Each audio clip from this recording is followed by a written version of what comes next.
Morning प्यारे बच्चों। आप सब बहुत मन लगा के घर में पढ़ रहे हैं, इसलिए आप सबको बहुत बहुत बधाई।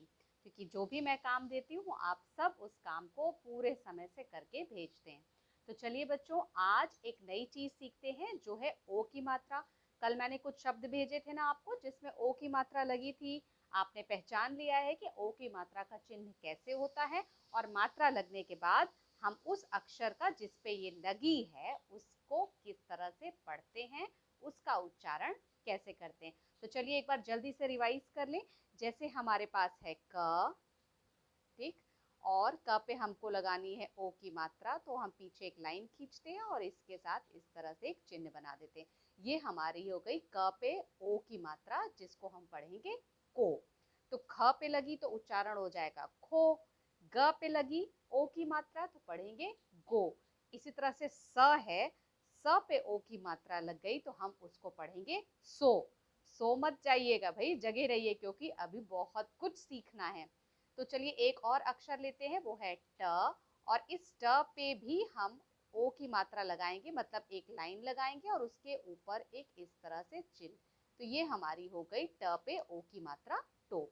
तो जल्दी जल्दी इसको मिटा लेते हैं, क्योंकि यहाँ पे जो कागज है, इस कागज में पिंक कलर का दिख रहा है ना आपको, बहुत सारी चीजें लिखी हुई हैं। इसमें सिर्फ तीन लाइन मैं आपको पढ़ के बताऊंगी कि ओ की मात्रा को हम किस तरह से इस कहानी में पढ़ेंगे, और फिर बाकी के सारे जो लाइन है, जो वाक्य है, उनको आप पढ़ करके मेरे पास भेजेंगे। फिर मैं आपको बताऊंगी कि कहाँ आप सही हैं और कहाँ आप गलत हैं। तो चलिए शुरू करते हैं अपने इस पिंक वाले पेज पे लिखी हुई चीजों को पढ़ना। तो सबसे पहले इसे बड़ा कर लेते हैं। बड़ा करते हैं तो सबसे पहले हम यहाँ देखिए लिखा है ओ आ, और पीछे है ओ। यहाँ देखा ना ओ की मतलब, तो आ और ओ को मिला देंगे, बन जाएगा आओ। फिर लिखा है बाग, बाग, बाग में, इधर के साथ जाए, चले, आओ बाग में चले। द पे ए की मात्रा दे, ख पे ओ की मात्रा खो, दे खो। और ये तो एक बहुत सुंदर से पक्षी का नाम है, जो इस बरसात के मौसम में खूब बढ़िया नाचता है, यानी कि म पे ओ की मात्रा मो, मो, और र, मोर, ठीक। और देखिए फिर इसके बाद लिखा है न पे आ की मात्रा ना, और च, नाच रहा है। अब पूरा एक साथ पढ़ते हैं तो लिखा है यहाँ, आओ बाग में देखो मोर नाच रहा है। हो गई ना एक लाइन। आओ बाग में चलें, देखो मोर नाच रहा है। अब जो हमने यहाँ चिन्ह लगाए हैं इसको मिटा देते हैं, कि पिछली जो इसके नीचे वाली लाइन है हम उसको आसानी से पढ़ सकें। तो अब अगली लाइन मेरे साथ आप पढ़ेंगे। फिर यहाँ पे उसी पक्षी का नाम है, म पे ओ की मात्रा मो, र, के बगल, बगल में, और यहाँ पे भी एक पक्षी का नाम लिखा है जो हरा हरा होता है और खूब अच्छे से बोलता है, यानी कि त पे ओ की मात्रा तो, ता।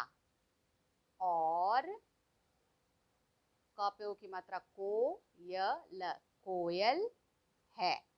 यानी कि पूरा हुआ, मोर के बगल में तोता और कोयल है। मोर के बगल में तोता और कोयल है। समझ में आ रही ना ओ की मात्रा को किस तरह से पढ़ेंगे। तो चलिए अब अगली लाइन की तरफ बढ़ते हैं, और हमारी अगली लाइन है तीसरी लाइन, जहां बड़ा करते हैं तो लिखा है कोयल गाना गा रही है। कोयल गाना गा रही है।